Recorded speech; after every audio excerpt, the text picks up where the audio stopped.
किसान मित्रों, आज के इस तालीम कार्यक्रम में हम लोग कृषि में जल व्यवस्थापन के बारे में जानेंगे। तो इसके लिए हमें पहले जल का जो महत्व है उसको जानना बहुत ज़रूरी है। पृथ्वी पर जीवन के आधार का ये महत्वपूर्ण घटक है। जीवित कोशिकाओं का लगभग 3/4 भाग पानी होता है। मानव के कुल भार का भी लगभग 65% भाग पानी होता है। तो जल पृथ्वी के जीवन चक्र में बहुत महत्वपूर्ण भूमिका निभाता है। वैसे देखा जाए कि जल की 3 अवस्थाएं होती हैं। पहली है बर्फ, दूसरा है भाप और तीसरा है पानी, जिसमें से केवल पानी ही मनुष्य के लिए समस्त क्रियाओं के हेतु महत्वपूर्ण संसाधन है।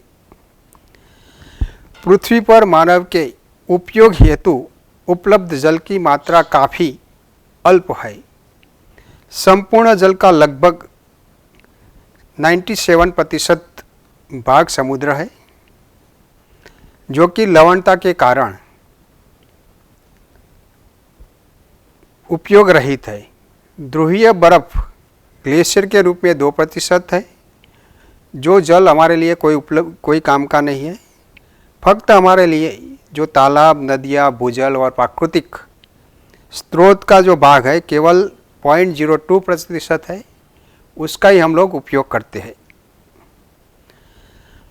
तो जल कहाँ से आता है और वो उसका चक्र कैसे घूमता है, उसके बारे में भी जानना बहुत ज़रूरी है। वैसे देखा जाए तो सूर्य की ऊर्जा से पृथ्वी पर के जल का बाष्पीकरण होता है और पौधों द्वारा बाष्पोर्जन होता है, जिससे वायुमंडल में वायु की आर्द्रता के रूप में पानी छोटे छोटे कणों के रूप में जमा होता है। ये कण वायुमंडल में ठंडा होने के बाद बादलों के रूप में परिवर्तित होते हैं और पुनः पानी या बर्फ आदि के रूप में पृथ्वी पर बरस जाते हैं। एक अनुमान के अनुसार कुल बरसात का 77% भाग समुद्र में गिरता है, जबकि पृथ्वी पर केवल 23% भाग ही गिरता है। तो हमारे लिए फक्त 23% भाग ही उपयोग के लिए है। उसमें से भी जो बरसात का पानी ज़मीन पे गिरता है, उसमें ज़मीन के द्वारा 60%, बाष्पोर्जन या बाष्पीभवन के द्वारा 20% और नली नालों के द्वारा बहाव के द्वारा 20% पानी बह जाता है। तो भूमि द्वारा जो अवशोषण होता है उसमें से फिर से 48% बाष्पीकरण हो जाता है। फक्त 6% भूजल में जाता है, जो हमारे लिए बहुत उपयोगी है। वानस्पतिक बाष्पीकरण से 3% हो जाता है। फिर जमीन के जो रजकण है वो 1.5% और वनस्पति उसके उपयोग के लिए 1.5% पानी का उपयोग करती है। तो इस तरह हमारे लिए जो भूजल में जो पानी चला गया और नदी नालों में जो पानी बहा गया है, उसी को बचाना हमारे लिए बहुत ज़रूरी रहता है। देखा जाए तो भारतवर्ष में एवरेज बारिश 45 इंच होती है। जून और सितंबर में 70% बारिश उपलब्ध होती है, इसलिए पूरे साल हमें दूसरी बारिश के लिए इंतजार करना पड़ता है। तो ये जो 4 महीने हैं, उसी में हम लोग जितना बारिश को अच्छी तरह संग्रहित करेंगे, जितना अच्छी तरह यूज करेंगे, उतना ही हम लोग पानी को बचा पाएंगे। वैसे देखा जाए तो भारत के जो भूजल है, उसमें से 61% जो भूजल का जो पानी है वो रिचार्ज बारिश से ही होता है। और भूजल का जो उपयोग है, तो उसमें से 87% जो भूजल का पानी है उसका उपयोग सिंचाई के लिए होता है और 13% जो भूजल का पानी है वो इंडस्ट्रीज और घरेलू वपराश के लिए होता है। वैसे देखा जाए तो भारत में जो 51% एरिया जो है वो बारिश के आधारित है और 49% एरिया है जो सिंचित विस्तार है। इसलिए भारत में जो जल संचयन प्रक्रिया है उसको करना बहुत ज़रूरी है। तो कृषि में जल संचय करना ऐसे करना चाहिए कि जैसे खेत का पानी खेत में और गांव का पानी गांव में ही रहे। जो इस प्रक्रिया को हम लोग फॉलो करेंगे तो हम लोग अच्छी तरह हमारे जो बारिश आती है उसका उपयोग कर पाएंगे। तो हम लोग अभी जानेंगे खेत का पानी खेत में, क्यों खेत का पानी खेत में करना चाहिए। क्योंकि खेत में जो भी पानी या बारिश बरसती है उसका वहीं पे ही उपयोग होता है। तो हम लोग काफ़ी एरिया में भूगर्भ जल को रिचार्ज कर सकते हैं। तो खेत में नमी संरक्षण बहुत ज़रूरी है। नमी संरक्षण के लिए बारिश का पानी जिस जगहों पर गिरता है उसी जगहों पर रोकना और आगे बढ़ने नहीं देना, ये पहला हमारा सिद्धांत होना चाहिए कि नमी संरक्षण खेत में ही होना। हमने देखा हुआ है कि हम लोग जो ज़्यादातर जो नमी संरक्षण खेत में करते हैं तो 50% हमारी समस्याएं पानी की ख़त्म हो जाती है। वैसे नमी संरक्षण खेत में करने से क्या क्या बेनिफिट रहते हैं? तो पहला जो है कि जो भूगर्भ जल है हमारा रिचार्ज होता है, वहाँ के जो भी कुएँ है, बोर, ट्यूबवेल है, वो भी रिचार्ज हो जाते हैं। दूसरा है अनियमित बारिश से होने वाली नमी की कमी को कम करके फसल को बचाया जा सकता है।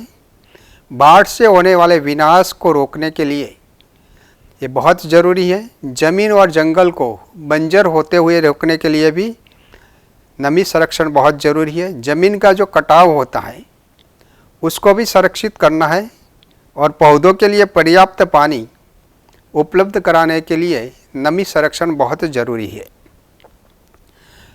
वैसे देखा जाए तो नमी संरक्षण की बहुत सारी पद्धतियां हैं, लेकिन यहाँ हम लोग ऐसी पद्धतियों को जानेंगे जो किसान अपने खेत में अच्छी तरह कर सकता है, उसके लिए ज़्यादा लागत की ज़रूरत नहीं होती।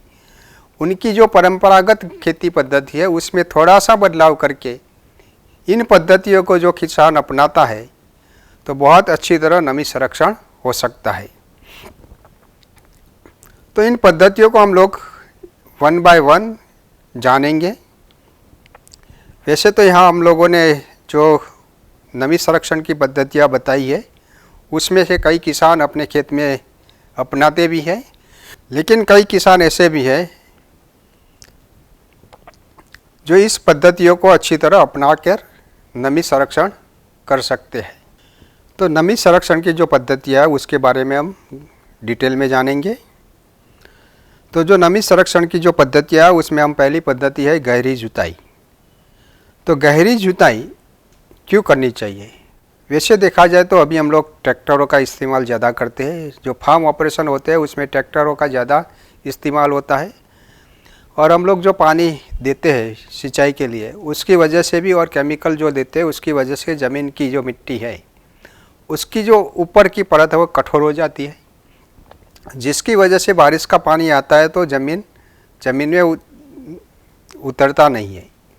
तो उसके लिए 3-4 साल में एक बार गहरी जुताई करनी चाहिए। मुख्यत्वे गहरी जुताई प्लाव से होती है। तो गहरी जुताई करने से 2 फायदे होते हैं। एक तो नमी ज़मीन में अच्छी तरह चली जाती है, पौधों के जो जड़ है वो काफ़ी नीचे तक फैलते हैं, और जो खरपतवार है उसका भी नियंत्रण होता है।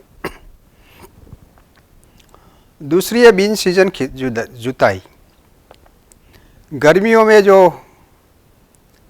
जुताई की जाती है, मुख्यत्वे जो प्रथम वर्षा आने वाली है उससे पहले हम लोग जो जुताई करते हैं उसको बिन सीजन जुताई कहा जाता है। इसके लिए हमें हल चला के या ट्रैक्टर से कल्टीवेटर चला के एक जुताई करनी चाहिए, जिसकी वजह से जब पहली वर्षा होती है तो जो भी पानी बारिश का गिरता है वो हमारे खेत में अच्छी तरह जम जाता है, और जितना जमा होता है तो हम पहली बारिश में ही हमारे खेत में अच्छी तरह बुवाई कर सकते हैं। तीसरी जो पद्धति है वो समोच्च रेखा जुताई है, जहाँ पे हमने देखा हुआ है कि जो ढलान वाली भूमि है तो ढलान वाली भूमि में किसान हमेशा ढलान के सीधी लाइन में ही खेती करते हैं।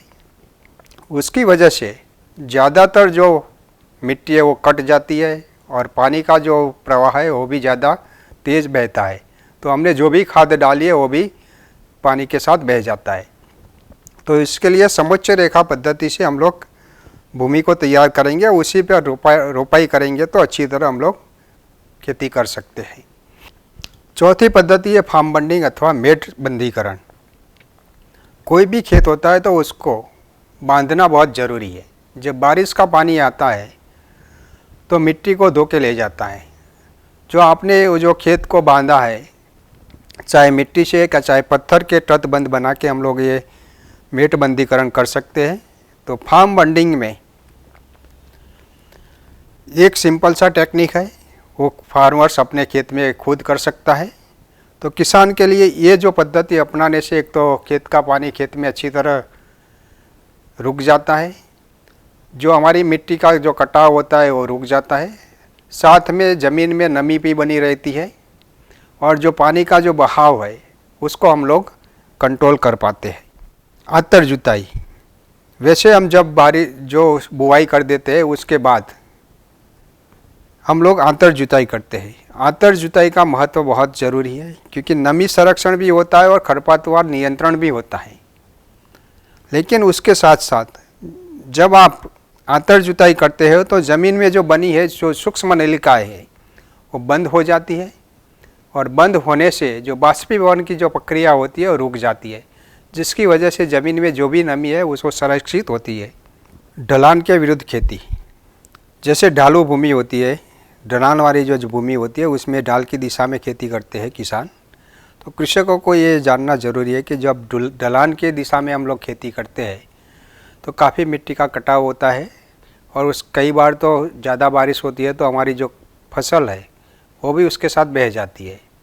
तो उसके लिए ढलान के विरुद्ध दिशा में हम लोग खेती करेंगे तो काफ़ी अच्छी तरह हम लोग नमी को भी संरक्षित कर सकेंगे और जो हमारे जो पौधे लगे हुए हैं उसकी जड़ें भी मजबूत हो जाती है, तो मिट्टी भी कटती नहीं है। मृदा परीक्षण, वैसे देखा जाए तो मृदा का परीक्षण और पानी का क्या रिलेशन है। जैसे बुआई से पहले हम लोग ज़मीन का परीक्षण करना चाहिए क्योंकि हमारी ज़मीन में जो भी पोषक तत्व है उसको जानना बहुत ज़रूरी है। उसमें भी ऑर्गेनिक कर्ब को जानना बहुत ज़रूरी है। ऑर्गेनिक कर्ब हमारी ज़मीन में नमी बनाए रखने के लिए बहुत ज़रूरी तत्व है। वैसे देखा जाए तो हमारे ज़मीन में आज की तारीख में ऑर्गेनिक कर्ब का जो प्रमाण है बहुत न्यूनतम है। उस ऑर्गेनिक कार्बन 0.3 to 0.5 के बीच में आता है। क्योंकि हम लोग सतत खेती करते हैं तो उसकी वजह से ऑर्गेनिक कार्बन बहुत कम हो गया है और ऑर्गेनिक कार्बन हमारी ज़मीन में नमी बनाने के लिए बहुत ज़रूरी है। साथ में हमारे ज़मीन में जो सूक्ष्म जीवाणु है उसको जीवित रखने के लिए भी बहुत ज़रूरी है। तो इसलिए मृदा परीक्षण करना बहुत ज़रूरी है। उठी ही क्यारी खेती, कई बार हम लोगों ने देखा हुआ है कि जहाँ बारिश कंटिन्यूस होती है तो हमारी जो फसल है वो फैल जाती है। कई बार फसलें ऐसी होती है उनको कम पानी चाहिए, कई फसलें ऐसी होती है धान जैसी उसमें ज़्यादा पानी चाहिए। तो उसके लिए उठी ही क्यारी खेती पद्धति बहुत अच्छी तरह काम करती है। इस पद्धति में हम लोग क्यारी को उठाते हैं तो एक क्यारी जो है उठी हुई क्यारी पर हम लोग तुअर जैसे जिसको पानी कम चाहिए वैसी फसल लगाते हैं और जो नीचे वाली जो क्यारी है जिसमें पानी ज़्यादा रुकता है उसमें हम लोग धान जैसी फसलें लगाते हैं। तो इसकी वजह से दोनों काम हो जाते हैं। धान को ज़्यादा पानी चाहिए तो वो मिल जाता है और अरहर या तुअर को कम पानी चाहिए तो उनको कम पानी मिलता है। तो दोनों का संतुलन होता है और जो भी नाली बनाए उसमें जो पानी स्टोर होता है वो नमी ज़मीन में धीरे धीरे उतरती जाती है। तो अच्छी तरह हम लोग पानी को बचा सकते हैं। एक बहुत बढ़िया खेती पद्धति है जिसको बोला जाता है हरी खाद पद्धति। वैसे देखा जाए तो हमारी ज़मीन में जैविक पदार्थों का जो प्रमाण है कम से कम होता जाता है। वैसे तो देखा जाए तो 6% हमारी ज़मीन का जैविक पदार्थ होने चाहिए। तो उसके लिए तेज़ी से बढ़ने वाली फसलों जैसे दाल और पेड़ों का उपयोग किया जाता है। इसमें मूंग है, अड़द है, सोयाबीन है, कुसुम है, जूट है, ऐसे जो दालों है उनका उपयोग किया जाता है। और सुबाबुल है, ग्लिसिरिया है, ऐसे बायोमास वाले जो पद्धतियाँ है उसका भी उपयोग किया जाता है।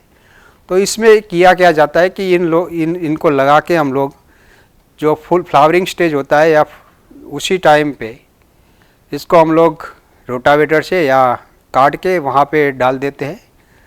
तो अच्छी तरह जो जैविक पदार्थ है उसको मिट्टी में मिला देते हैं तो अच्छी तरह वो काम करता है। तो ये जो मिट्टी है उसमें मिक्स हो जाने से अच्छी तरह से नमी का भंडारण हो जाता है।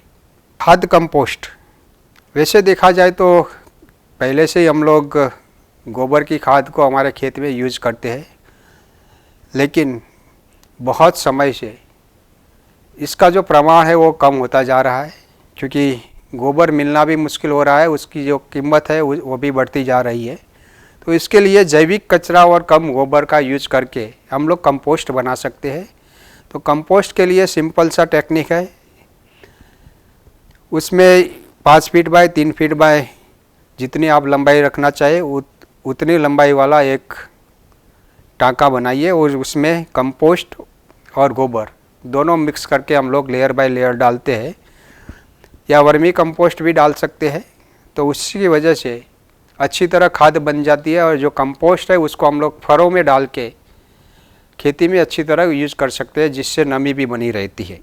संतुलित पोषक तत्व, वैसे देखा जाए तो हमारी जो ज़मीन है उसकी जो उर्वरकता शक्ति है उसको बढ़ाना बहुत ज़रूरी है, लेकिन हम लोग हरित क्रांति आने से किसानों ने केमिकल फार्मिंग का, केमिकल वाली जो चीज़ें हैं, जैसे देखा जाए तो केमिकल फर्टिलाइज़र का ज़्यादा यूज़ करते हैं, लेकिन जैविक फर्टिलाइज़र का बहुत कम यूज़ कर रहे हैं।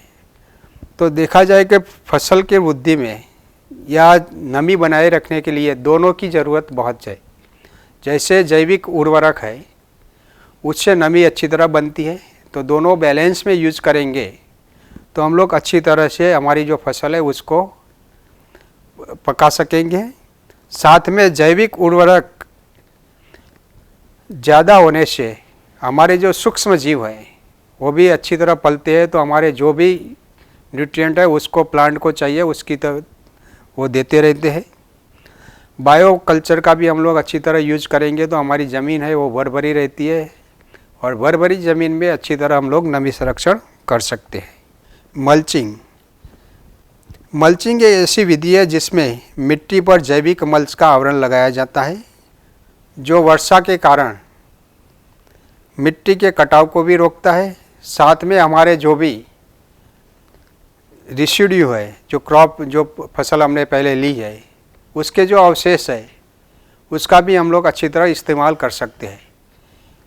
किसान मित्रों, इसमें एक दिक्कत ये भी आती है, जब हम लोग ऐसे अवशेषों को डालते हैं तो दीमक का भी प्रॉब्लम आता है। तो दीमक का प्रॉब्लम आता है तो उसके लिए हम लोग अक के पत्ते का इस्तेमाल कर सकते हैं, तो उसके साथ मिक्स करके हम लोग डालेंगे तो मल्चिंग से हम लोग अच्छी तरह बहुत बढ़िया रिजल्ट पा सकते हैं।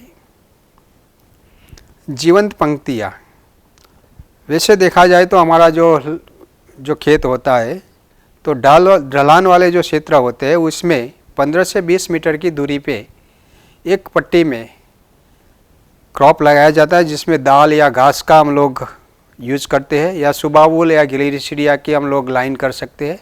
तो जिसकी वजह से बरसात का जो भी पानी आता है उस पानी को हम लोग अच्छी तरह रोक सकते हैं और उसका जो प्रवाह है उसको कम कर सकते हैं। इससे एक तो नमी भी बनी रहती है और जो पानी का जो प्रवाह है उसको कम करने से ज़मीन की जो कटाव है वो कम हो जाती है।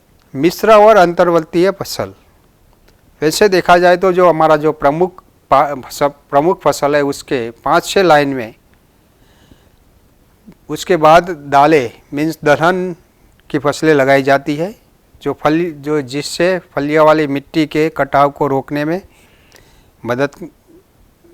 मदद करती है और मिट्टी में नाइट्रोजन का प्रमाण भी बढ़ाती है। तो इस तरह फलीदार फसल थोड़ा या और मुआवजा भी देती है।